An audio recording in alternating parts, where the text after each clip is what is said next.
तो कैसे हैं आप सभी लोग। एक बार फिर से स्वागत है आपका हमारे YouTube channel study with Yogesh में।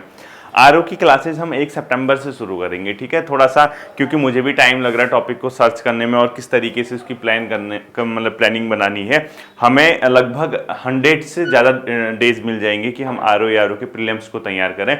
और क्योंकि मैंने ये आपसे ये ध्यान रखना, उसको जो डीप क्लासेज हैं उसको उस टाइम के लिए रोकना पड़ेगा। किस टाइम के लिए? जब आरओ का प्रीलिम्स होगा। क्योंकि सबसे महत्वपूर्ण क्या है? एग्जाम निकालना। और एग्जाम निकालना प्रीलिम्स का ये मतलब नहीं कि आप वन लाइनर रटा दो, मतलब वन लाइनर के क्वेश्चन रट दो, पढ़ोगे डीप टॉपिक ही, लेकिन डीप टॉपिक के सिर्फ फैक्ट। जैसे एग्जांपल मैं आपको बताता हूं, हमने पॉलिटी सपोज पढ़ी, पॉलिटी में अगर हम ये देखना चाहते हैं कि यार क्वेश्चन, अगर हमने भारतीय संविधान की विशेषताएं पढ़ी, अब विशेषताओं में क्या क्या है, क्वेश्चन तो डायरेक्ट पूछेगा ना कि भारतीय संविधान में इनमें से कौन सी भारतीय संविधान की विशेषताओं के अंदर सम्मिलित किया जाता है। ऑप्शन देगा, यहाँ सहकारी संघवाद देखने को मिलता है, यहाँ संसदीय व्यवस्था प्रणाली देखने को मिलती है। तो जो विशेषताएं होंगी उसके मैं पॉइंट्स दिखाऊंगा आपको, ये विशेषता है, ये विशेषता। अब उसके बाद अगर ये लिखेगा कि संसदीय प्रणाली है, तो उसको मैं संसदीय प्रणाली को डीप नहीं पढ़ाऊंगा उस समय, ठीक है। वो संसदीय प्रणाली तो अलग सा टॉपिक आएगा। तो इस चीज को आप लोग ध्यान रखना, ठीक है। तो 1 तारीख से हम शुरू करते हैं, फिर अभी बीच में 1 आध दिन में राखी वगैरह भी है, त्योहारों में इंसान बिजी रहता है, इधर उधर जाना, इसलिए मैंने स्किप किया है। आज 29 होगी ना, 29, 30, 31, 3 दिन वेट कीजिए, आएगी क्लास, कुछ ना कुछ मैं आपको बताऊंगा, भले ही मैं आपको एक टाइम टेबल बताऊं। और एक चीज ध्यान रखना बच्चों, जो आपका आरओ का एग्जाम होगा, इसमें आपने जो तैयारी करनी है, आपने पूरे 24 घंटे के अंतर्गत सभी सब्जेक्ट को टच करते हुए निकलना है। यानी ऐसा मत सोचना कि मैं आज ये पढ़ता हूं कल वो पढ़ूंगा, ऐसा नहीं चलेगा। आपने मैथमेटिक्स रीजनिंग है तो वो भी छूनी है, उत्तराखंड भी टच करनी per day, history polity geography economy environment भी पर डे टच करना है, करंट अफेयर भी टच करना है, साइंस और कंप्यूटर भी टच करना है। तो सोचिए कितना भयंकर शेड्यूल आपके लिए होने वाला है। तो थोड़ा सा इस चीज को आप लोग कैसे, मैं समझ नहीं पा रहा हूं कि कैसे आप इस चीज को देख रहे हैं, लेकिन आपके साथ एक फायदा बहुत है। वो फायदा क्या है? आप लोग, कई बच्चे उत्तराखंड ऑलरेडी पढ़े हुए हैं, तो उत्तराखंड में आपको सिर्फ आधा घंटा टाइम देना है। अब देखो, जैसे कोई नया बच्चा है, नए छात्र से मैं कह रहा हूं कि 2 घंटा उत्तराखंड पढ़ा कर, लेकिन आप लोगों से मैं कहता हूं सिर्फ आधे घंटे देखना, जो पुराने छात्र हैं, ठीक है। उसके अलावा जीएस में भी कुछ ऐसी चीजें जैसे घटना चक्र, लूसेंट वगैरह आप रेगुलर पढ़ते आए हैं, बहुत ज्यादा समय देने की जरूरत उसको नहीं है। प्रीलिम्स को प्रीलिम्स की तरह ही देखना है, ठीक है। इसके अलावा कल एक नया विज्ञापन प्रकाशित हुआ है यूकेपीएससी की ओर से, अगर आपने देखा होगा, कई बच्चे उसके बारे में पूछ रहे थे। अधिशासी अधिकारी एवं कर व राजस्व निरीक्षक परीक्षा 2023, यानी executive officer and tax and revenue inspector examination 2023। कल ही यूकेपीएससी ने इसका नोटिफिकेशन निकाला है, आप लोगों ने देखा होगा, जिसको कि अंतिम तिथि विज्ञापन जो भरने की है, फॉर्म आवेदन पत्र भरने की 18 सितंबर तक आप इसको फॉर्म को भर सकते हैं। लेवल 5 की जॉब है, सिलेबस उसने दिया हुआ है, आयु वगैरह आपने खुद ही बता दी होगी कि कितने से कितने एज तक वाले भर सकते हैं। ये सब चीजें बताने की आपको जरूरत नहीं है। लेकिन जो ये पेपर है बच्चों, कई बच्चे ये पूछ रहे थे कि सर भरना चाहिए नहीं भरना चाहिए, ठीक है। पद भी ठीक ठाक है। एक जगह मैं देख रहा था, कहीं कितने पद देख रहा था, 60 कुछ एक जगह थे और कुछ और दूसरी जगह थे, जितने भी हैं, ठीक है, लगभग 80 कुछ पद होंगे, इसको चेक कर लेना जितने भी हैं। तो जो अधिशासी अधिकारी का है, इसका मैं सिर्फ ज्यादा बात नहीं करूंगा, इसके सिर्फ पाठ्यक्रम पे बात करूंगा। देखिए पद भी इसमें अपने आप में इसने दिया होगा डिटेल, ठीक, कहीं चेक कर लेता हूं एक बार, पीडीएफ किसी बच्चे ने भेजा था। अब देखिए, सबसे पहले तो इसमें क्या है, आपका जो भी एग्जाम फॉर्म भरने की डिटेल्स हैं, यानी ग्रेजुएशन है, कितना मांगा है, उम्र क्या मांगी है, ये सब चीज आप चेक कर लेना। खुद ही पढ़े लिखे बच्चों, समझदार छात्र हो। इसमें परीक्षा का पाठ्यक्रम क्या है, सबसे महत्वपूर्ण चीज है, क्योंकि ये तो बहुत बेसिक है कि सर कौन फॉर्म भरेगा, क्या एलिजिबिलिटी मांगे, सभी भर सकते हैं, इसमें ऐसा कुछ है नहीं। तो इसमें आपके अधिशासी अधिकारी एवं कर व राजस्व निरीक्षक परीक्षा की जो परीक्षा योजना है, इसमें जो 2 प्रकार, लिखित परीक्षा भी इसकी वस्तुनिष्ठ प्रकार की होने वाली है, ध्यान रखना है इस चीज को। ये जो आपका एग्जाम है, स्टार्टिंग वाला लिखित परीक्षा वस्तुनिष्ठ प्रकार, अर्थात आपके ऑब्जेक्टिव टाइप के क्वेश्चन आने वाले हैं, जिसमें कि 2 प्रश्न होने वाले हैं, 2 प्रश्न पत्र। पहला सामान्य हिंदी, दूसरा सामान्य अध्ययन। यानी आप ये देखना, हिंदी अब बड़ी मुश्किल से छूट रही थी आरओ के चक्कर में, लेकिन मैं तो आपसे यही सलाह दूंगा बच्चों, फॉर्म भरना चाहिए बच्चों को, क्योंकि इसकी हिंदी ऐसी नहीं है कि बहुत ज्यादा टिपिकल पूछता है, बहुत ठीक ठाक हिंदी पूछते हैं। स्वर व व्यंजन से भी आपसे 10-10, 12-12 क्वेश्चन पूछेगा ये, मतलब इस टाइप का। विलोम शब्द देखना, 4-5 विलोम आएंगे, 4-5 पर्यायवाची, क्या पूछेगा, नहीं तो बताओ। तो जो 100 नंबर की हिंदी है, 100 नंबर का, उसके अलावा जो आपका 200 नंबर का वस्तुनिष्ठ सामान्य अध्ययन, परीक्षा का प्रकार, वस्तुनिष्ठ प्रकार, पूर्णांक 200, यानी 300 नंबर का आपका एग्जाम है बच्चों। ये काफी लंबा चौड़ा एग्जाम आपका देखने को दिख रहा है। अब इतना मतलब आप ये मान के चलिए कि इतना लेंदी पेपर होने वाला है और इसकी तैयारी तो आपको मुझे लगता है कि करनी चाहिए, ठीक है। शायद इसमें मेंस तो नहीं है ना, अधिशासी अधिकारी क्या है देख रहे, अधिशासी अधिकारी एवं राजस्व निरीक्षक परीक्षा 2000, लिखित परीक्षा, वस्तुनिष्ठ प्रकार, तो नगरों की सूची, कुछ मेंस पेपर तो है नहीं ना इसमें, मेंस वगैरह जो भी है इसमें मेन सबसे महत्वपूर्ण क्या है, आपका जो एग्जाम का पैटर्न है ना, इसने परिशिष्ट 1 वगैरह में जो दिया है वो क्या दिया है, इसने आप चेक करना है इसको। लिखित परीक्षा वस्तुनिष्ठ प्रकार की होगी और वस्तुनिष्ठ प्रकार की 1/3 यानी नेगेटिव 1/4 नेगेटिव मार्किंग है। कहने का मतलब 300 नंबर का पेपर है और बहुत एक मतलब ठीक ठाक आप इसको तैयारी कर सकते हैं। एक सही तरीके से मैं अगर आपको बताऊं, आपको आधा तो आरओ की तैयारी करने में कवर कर देगा जीएस वाला पोर्शन। अब देखिए जो जीएस का पोर्शन कह रहा था मैं, कितना ज्यादा इंपॉर्टेंट रोल अपना निभाने लग गया है। यहां देखिए 200 नंबर की जीएस है, कौन सा ईओ में, ठीक है, ईओ वाले में 200 की जीएस। सोचिए अब 200 की जीएस के अंदर कितना बड़ा मतलब अपने आप में इसने पोर्शन रखा हुआ है। और सिलेबस भी आप लोग देखेंगे इसका, जैसे जो जीएस वाला चेक करना, उसमें अंतर्राष्ट्रीय, राष्ट्रीय एवं राज्य स्तरीय करंट अफेयर, 20 नंबर की तो करंट अफेयर आने वाली है। सोचिए कितना मतलब इंपॉर्टेंट रोल हर चीज निभाने वाला है। और ये 20 नंबर की करंट अफेयर आपकी आरओ के साथ ही कवर हो जाएगी, ठीक है। इसके अलावा जो खेलकूद, भारत एवं उत्तराखंड की महत्वपूर्ण खेलकूद प्रतियोगिताएं, पुरस्कार, संबंधित व्यक्ति पर आधारित प्रश्न, स्पोर्ट्स के क्वेश्चन भी डाल दिए उसने कम हो रहा करके, ठीक है। स्पोर्ट्स 10 नंबर का स्पोर्ट्स आपका पूछने वाला है हर पोर्शन। भारत का इतिहास देखिए 20 नंबर की, भारत का प्राचीन, मध्यकालीन, आधुनिक इतिहास के अंतर्गत भारत के राजनीतिक, सामाजिक, आर्थिक एवं सांस्कृतिक पक्षों की जानकारी। इंडियन हिस्ट्री 20 नंबर की, कितना बड़ा पोर्शन है सोचिए आप, इंडियन हिस्ट्री 20 मार्क्स का, ठीक। इसके अलावा इसने दिया भारतीय संविधान एवं सामान्य ज्ञान यानी पॉलिटी 20 नंबर की, इंडियन पॉलिटी 20 मार्क्स आपका इंडियन पॉलिटी के अंदर दे रहा। भारतीय राज्य व्यवस्था एवं अर्थ, भारतीय संविधान, भारतीय राज्य व्यवस्था और अर्थव्यवस्था 10 नंबर, यानी संविधान देखना, ये बहुत बड़ा पेपर है बेटा। ये एक चीज याद रखना, इसने क्या कर दिया, कॉन्स्टिट्यूशन के साथ ही इसने क्या रखा है टोटल मतलब इकोनॉमी। देखो इंडियन कॉन्स्टिट्यूशन नॉर्मल जो है और पॉलिटी का जो पोर्शन है, इंडियन कॉन्स्टिट्यूशन 20 नंबर का बोल रहा, और जो राज्य व्यवस्था होती है पॉलिटी प्लस इकोनॉमी, ये जो पूछ रहा अपने आप में ही 10 नंबर का। कहने का मतलब पॉलिटी के अंदर जैसे क्या, संविधान के अंदर तो संविधान वाला पोर्शन आएगा, इसके अलावा राज्य व्यवस्था भी तो होती है ना, राजनीतिक दल हो गए या भारत में जो चुनाव प्रणालियां होगी, ये किस किस तरीके से होती है, सब राज्य व्यवस्था का पार्ट है, ठीक है। इसके अलावा भारत का भूगोल एवं जननांकी 20 नंबर की, ज्योग्राफी आने वाली बच्चों, ये बहुत बड़ा पेपर है आपका, यानी आपकी जीएस में हालत खराब न कर दे अगर इसको ढंग से तैयार नहीं किया तो। सामान्य, इसके अलावा भारत सामान्य विज्ञान एवं पर्यावरण 10 नंबर का, ये बहुत बड़ा रोल नहीं है, ठीक है। साइंस प्लस एनवायरमेंट 10 मार्क्स की इसने ये रखी है। इसके अलावा देखो एग्रीकल्चर, भारतीय अर्थव्यवस्थाएं, इंडियन एग्रीकल्चर 10 मार्क्स की। इसके अलावा देखिए साइंस एंड टेक्नोलॉजी, ये तो वो था, ये science SNT, science and technology 10 marks की, ठीक है। उत्तराखंड का इतिहास, यूके हिस्ट्री भी दे रखी है कम हो रहा करके, यूके हिस्ट्री 10 मार्क्स। इसके अलावा देखिए आप लोग उत्तराखंड की संस्कृति यानी कल्चर, उत्तराखंड का भूगोल 10 नंबर यानी UK culture 10 number, UK geography 10 number, ठीक है। बहुत लेंदी सेशन। उत्तराखंड का आर्थिक, राजनीतिक, प्रशासनिक परिप्रेक्ष्य, उत्तराखंड की आर्थिक, राजनीतिक और जो ये है मतलब सब चीजें 20 नंबर की।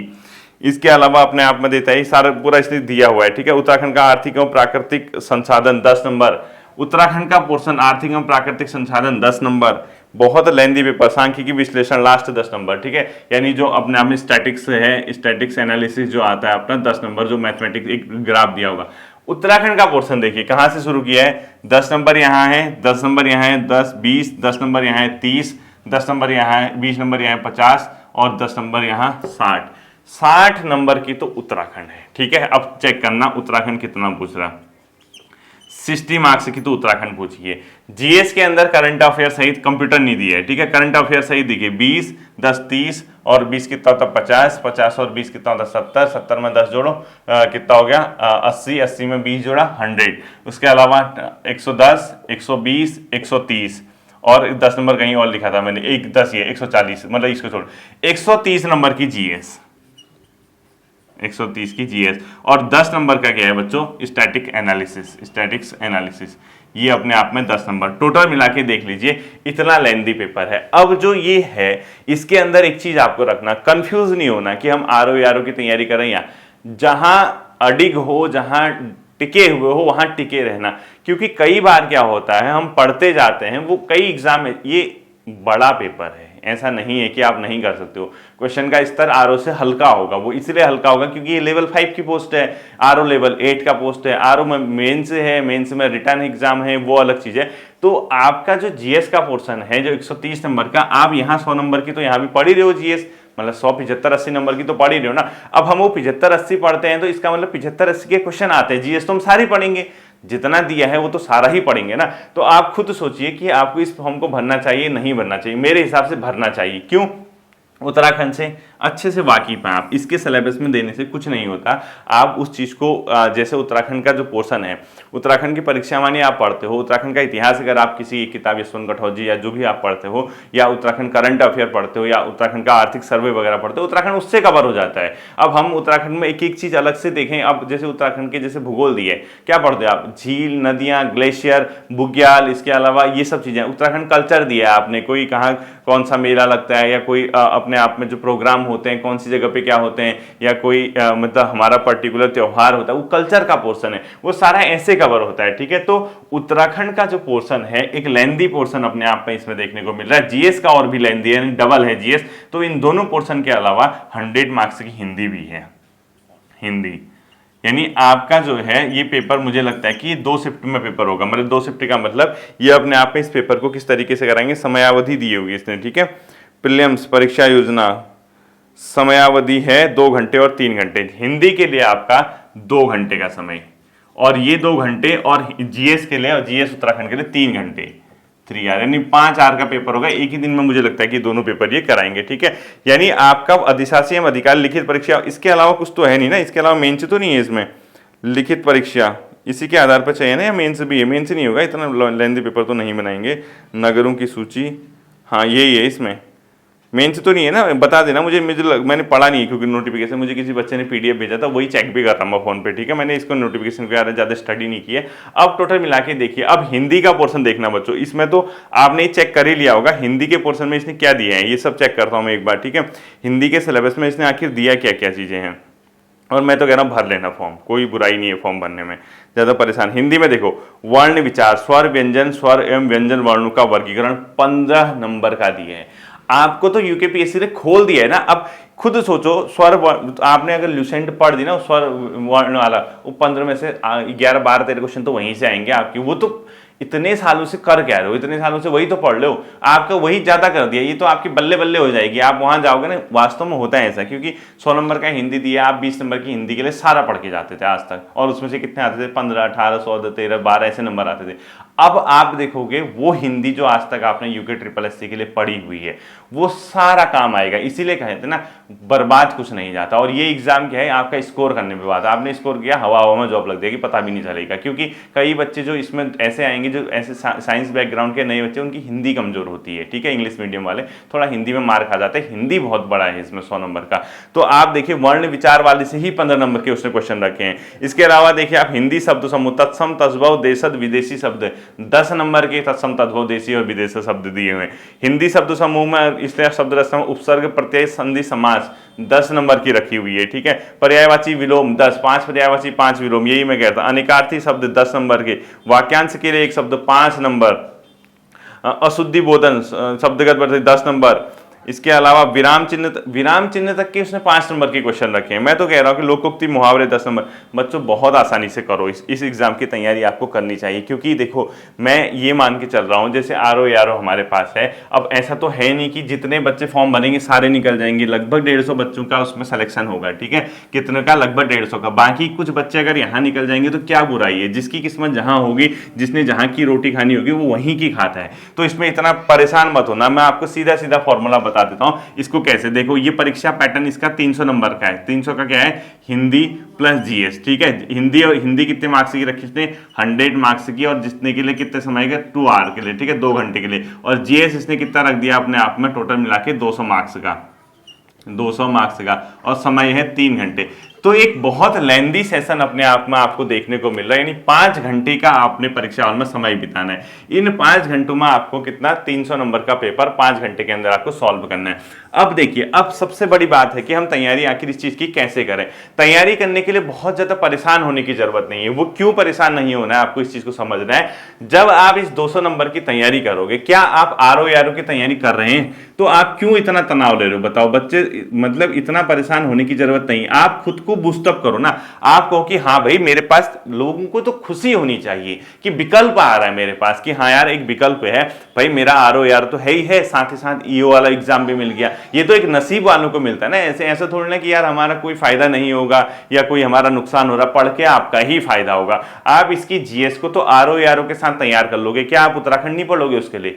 क्या आप जीएस नहीं पढ़ोगे? क्या आप साइंस नहीं पढ़ोगे? क्या आप एनवायरमेंट नहीं पढ़ोगे? सब चीज तो आपकी कवर हो रही। डिफरेंस ये है कि वहां 75 का आएगा, यहाँ 200 मार्क्स का आ जाएगा। और होता क्या है, हम घर पे उतना ही पढ़ते हैं। अगर 20, 25, 30 नंबर की भी जीएस होती तब भी हम जीएस की वही किताबें पढ़ने में लगे रहते हैं। 200 की होगी तब भी हम पढ़ेंगे उतना ही, एग्जाम में क्वेश्चन ज्यादा आएंगे, हमें ज्यादा टाइम वहां देना पड़ेगा। तो जीएस बिंदास होकर टेंशन फ्री रहिए। अब मैं बता रहा हूं इस वाले पोर्शन को, आपको जो कंफ्यूजन है अधिकतर छात्रों को सिर्फ इसके लिए है कि सर हम हिंदी कैसे कर दे साथ साथ ही आरओ यारो के लिए। आपने कहा आरओ यारो पे टिके रहो, और हम भी मानते हैं कि हम 200 नंबर का आरओ यारो के साथ साथ ईओ वाले पेपर में जीएस बनाते रहेंगे, अपना अच्छे से तैयारी करते रहेंगे।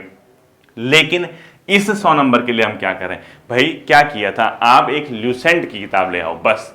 ये यूके ट्रिपल एससी नहीं है, यूके पीएससी है। यूके पीएससी ना पूछता है, क्वेश्चन पूछता है, लेकिन वो बेसिक भी बहुत ज्यादा पूछता है। जैसे स्वर व्यंजन वाला चैप्टर है, 10-12 क्वेश्चन तो आप ऐसे ही कर दोगे ठीक सीधे से। जैसे एक लिखा होगा संयुक्त व्यंजन कौन सा है, संयुक्त व्यंजन किससे बना है, इसमें से मूर्धन्य व्यंजन कौन सा है, इसके अलावा आगत व्यंजन कौन से होते हैं, इसके अलावा इनमें से उक्षिप्त व्यंजन कौन सा है, ऊष्म व्यंजन कौन से हैं, या इसके अलावा ये वाला वर्ग में कौन सा नहीं शामिल होता है, तो वर्ग में, ख वर्ग में, चौ वर्ग जो भी होता है, ऐसे ही क्वेश्चन तो पूछेगा वो। ये सब आप पढ़े हुए। आपसे मैं कह रहा हूं इसके लिए आप ल्यूसेंट को सही से तैयार करके जाओ, आप कुछ मत पढ़ो। चलो ल्यूसेंट हिंदी आप तैयार करके चले जाओ बस, आंख बंद करके। ना आपको साहित्य पढ़ना है ना कुछ पढ़ना है, आप इसके लिए ल्यूसेंट हिंदी का पोर्शन तैयार करके जाओ। अब आपको कैसा ल्यूसेंट हिंदी कैसे पढ़ना है? अरे भाई पर डे अगर आप 1 घंटा भी दोगे ना, सिर्फ 1 घंटा आपको एक्स्ट्रा पढ़ना पड़ रहा, इसके अलावा आपको कुछ नहीं पढ़ना। 1 घंटा आप लुसेंट हिंदी पढ़ के जाइए। जीएस आपको 200 नंबर की यहां देखने को जो मिलेगी, इसके लिए मैंने बहुत अच्छे सोर्स है। क्योंकि अब देखो, जैसे मैंने कहा था आपसे, दृष्टि आईएएस की क्विक जीएस बुक मंगा लेना, वो आपके लिए फायदा होगा। क्विक जीएस बुक, और अधिकतम छात्रों के पास वो है भी। अब आपने इन किताबों को तैयार कर लिया, तो आपको क्या लगता है कि आप ये 200 नंबर की चीजें नहीं कवर कर रहे हो? मतलब ही नहीं होता कि आप फंसो इसमें। तो आपका ये बहुत लेंदी सेशन जो है जीएस का इस तरीके से कवर होगा। उत्तराखंड के लिए आपको पता ही है कि आपको परीक्षा वाणी, विंसर एयर बुक, वो यूके हिस्ट्री की कोई एक किताब, यूके हिस्ट्री कोई एक बुक, ठीक है, कोई एक किताब, इसको आपने एक बुक यहाँ पर क्या करनी है, तैयार करनी है। तो इससे आपका उत्तराखंड का पोर्शन हो जाएगा। करंट अफेयर मैं आपको कराऊंगा, ठीक है। करंट अफेयर अभी न्यूज़पेपर पढ़िए, करंट अफेयर की चीजें मैं कराऊंगा। साइंस का पोर्शन बहुत बड़ा नहीं है, 10 नंबर, 6 नंबर, 7 नंबर साइंस के आ रहे हैं, तो साइंस में बहुत टाइम मत देना। आप स्कोरिंग क्या है आपके लिए, जो आपको स्कोर देगा एग्जामिनेशन हॉल पे, उसको आपने क्या रखना है, ध्यान में रखना है कि यार हाँ, मेरा स्कोर किस पोर्शन से बनेगा। तो स्कोर को देखते हुए अपना समय देना, ठीक है। तो पक्का आप लोग ईओ का फॉर्म भरना, जितने भी छात्र हैं, और अपनी मेहनत कंटिन्यू करना, क्योंकि आपका बर्बाद कुछ नहीं होगा। यानी आप अगर पढ़ते हो तो आपको सीखने को ही मिलेगा।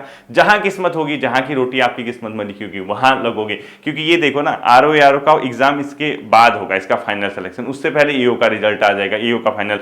तो जो आधे लोग ईओ में सेलेक्ट हो जाएंगे, उसके बाद आधे आरओ यारो में होंगे। ऐसे ही तो होता है सरकारी सेक्टर में। होता क्या है, एक ही साथ सब तो लगोगे नहीं, टुकड़े टुकड़ों में लगोगे। कोई पटवारी बना, कोई कांस्टेबल बना, कोई ग्राम विकास अधिकारी बना, कोई अपने आप में वन दरोगा बना, कोई बंदी रक्षक बना, कोई कुछ बना, कोई अब ईओ बनेगा, कोई आरओ बनेगा, कोई लोअर पीसीएस निकालेगा, कोई अपर निकालेगा। ऐसे ही तो डिस्ट्रीब्यूट होता है, ठीक है। जो जैसे जिस लेवल की जिसने मतलब अपने आप में परफॉर्मेंस दी होती है, उसी लेवल का उसको मिल जाता है, ठीक है। होपफुली ये चीजें आप घबराओगे नहीं। मैनेजमेंट कैसे करना है मैं आपको बताऊंगा कल। अगर, क्योंकि परसों को तो राखी है, परसों तो क्लास आएगी नहीं, राखी के दिन आप लोग एंजॉय कीजिए, राखी वगैरह मनाइए। कल भी आपकी जो क्लास आएगी वो मैं आपको एक शेड्यूल बता दूंगा आरओ यारो के लिए। कि किस सब्जेक्ट को कितना समय देना है। यानी आपको ये ध्यान रखना है कि किस सब्जेक्ट को कितना समय देना है और कैसे आपको उस सब्जेक्ट को तैयार करना है, ठीक है। तो ये आपके लिए एक बहुत बढ़िया स्ट्रेटेजी होगी। 1 तारीख से मैं प्रॉमिस करता हूं आपसे, हम लोग वो जो टाइम है, मतलब जो हमारे पास बचा है 17 दिसंबर तक, हम प्रीलिम्स को फोकस करेंगे। और प्रीलिम्स को फोकस करने का ये मतलब नहीं होगा कि आपको वन लाइनर आपके मुंह पे थोप दूं या आप इनको पढ़ो कहूं, क्योंकि ये ऐसे नहीं निकलेगा एग्जाम। इसको बड़े सलीके से निकालना पड़ेगा आपको, टॉपिक से डीप टॉपिक से फैक्ट और कॉन्सेप्ट निकालने पड़ेंगे, तब जाके एग्जाम निकलेगा। अर्थात मैं टॉपिक अगर डीप ना समझाऊं तो आपको मैं डीप टॉपिक को एग्जामिनेशन हॉल तक कैसे आप लोग उसको लेके चलते हैं उसके बारे में आपको मैं तैयारी कराऊंगा, ठीक है। फिर मिलते हैं अगले सेशन पे। इसको एक बार आप लोग चेक कर लेना, अपना सिलेबस वगैरह जो भी है पढ़ लेना, इसको भी फॉर्म भर लेना, ठीक है। अपना ध्यान रखिएगा। Thank you.